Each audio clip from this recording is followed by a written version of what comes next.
একের পর এক দুঃসংবাদে টালমাটাল টেলিপাড়া। এবার আরও একটি দুঃসংবাদ সামনে এলো। এবার মুখবদল হলো রোশনাই ধারাবাহিকের প্রধান নায়িকার। গত 7 মাস ধরে প্রচারিত হচ্ছে অনুষ্কা গোস্বামী এবং শন ব্যানার্জির জনপ্রিয় ধারাবাহিক রোশনাই। কিন্তু 7 মাস পর হঠাৎ রোশনাই ধারাবাহিক থেকে বাদ পড়লেন অনুষ্কা গোস্বামী। কিন্তু তিনি কেন সরে দাঁড়ালেন ধারাবাহিক থেকে? সূত্রের খবর অনুযায়ী অনুষ্কা নাকি মারাত্মক অসুস্থ। এই অসুস্থতার জেরেই নাকি সরতে হচ্ছে ধারাবাহিক থেকে। কিন্তু কী অসুখে আক্রান্ত অভিনেত্রী তা এখনও জানা যায়নি। তবে অনুষ্কা রোশনাই ধারাবাহিকের শেষ শুটিং করেছেন গত শুক্রবার।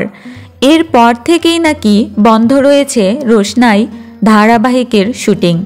এখন পর্যন্ত রোশনাই চরিত্রে কাকে দেখা যাবে তা কনফার্ম করা হয়নি।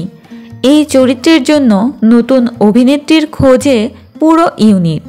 ইতিমধ্যেই অনেক অভিনেত্রীর লুক সেট হয়ে গিয়েছে। খুব দ্রুতই নতুন অভিনেত্রীকে কনফার্ম করা হবে রোশনাই ধারাবাহিকের জন্য। তো বন্ধুরা, তোমরা রোশনাই চরিত্রে কোন অভিনেত্রীকে দেখতে চাও আর অনুষ্কা গোস্বামীকে কে কতটা মিস করবে জানাতে পারো আমাদের কমেন্ট বক্স। আর ভিডিওটি ভালো লাগলে লাইক, কমেন্ট এবং সাবস্ক্রাইব করতে ভুলবে না। বিনোদনের নিত্য নতুন আপডেট পেতে স্টার বাংলা গল্পের সাথেই থেকো। ধন্যবাদ।